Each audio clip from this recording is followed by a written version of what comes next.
جدو متوکل دا دور آیا نا، متوکل دا انہوں پھر قدر آ گئی امام صاحب دی. 7.5 لاکھ حدیثاں یاد سن امام احمد بن حنبل. متوکل نے پھر 1 لاکھ روپے بھیجا کہ آپ کے ساتھ بڑا ظلم ہوا. کیوں جی؟ بڑا ظلم ہوا آپ کے ساتھ، 3 بادشاہوں نے ظلم کیے. حضور یہ میں آپ کا قائل ہوں، میں آپ کے بڑا قدردان ہوں، آپ کے ساتھ بڑا ہی ظلم ہوا، یہ 1 لاکھ روپے نذرانہ قبول کر لیں.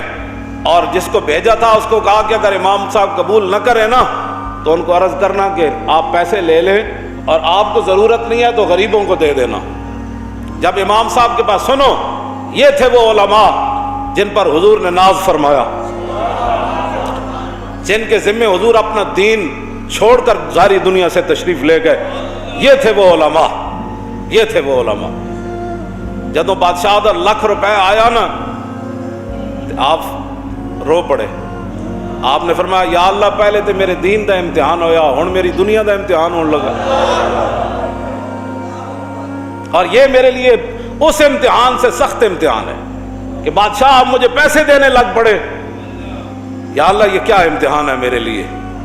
پھر آپ نے فرمایا اوے واپس لے جا، میں نے پیسے نہیں چاہیے. انہیں کہا حضور بادشاہ کہندا سی متوکل کہ حضرت صاحب نو عرض کرنا منگتے نو دے دینا. تے آپ نے فرمایا میرے گھر دے مقابلے بادشاہ دے محل دے باہر زیادہ منگتے آندے نے، اے واپس لے جا. بادشاہ نو کہنا منگتے نو اپنے ہاتھ نال دے وے. احمد بن حنبل تیرے پیسے لے کے سوالیاں نو بھی نہیں دینے. ہاں یہ وہ لوگ تھے جن کی وجہ سے آج بھی اسلام ناز کرتا ہے. ہاں آج بھی اسلام ناز کرتا ہے جن پر. اور جدو امام احمد بن حنبل نو کوڑے مروان والے وہ بھی مولوی سن جنہوں نے امام احمد بن حنبل نو کوڑے مروائے. ہاں یہ ہر دور چ لوگ رہے، کوئی نویں تھوڑے ہن. امام احمد بن حنبل نو جدو کوڑے لگ رہے سن نا اٹھو، آپ فرماندے سن قولوا لآل البدع بیننا و بینکم الجنائز، فرماؤ نا بتیاں نو کہہ دینا کہ ساڈے اور تہاڈے درمیان جنازے فیصلہ کر دین گے.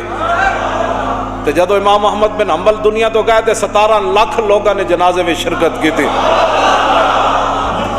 17 لاکھ لوگوں نے شرکت کی تھی. جدو امام صاحب نو کوڑے مروائے سن نا، 5واں بندہ کوئی نہیں سی انہاں دی چارپائی چاہن والا.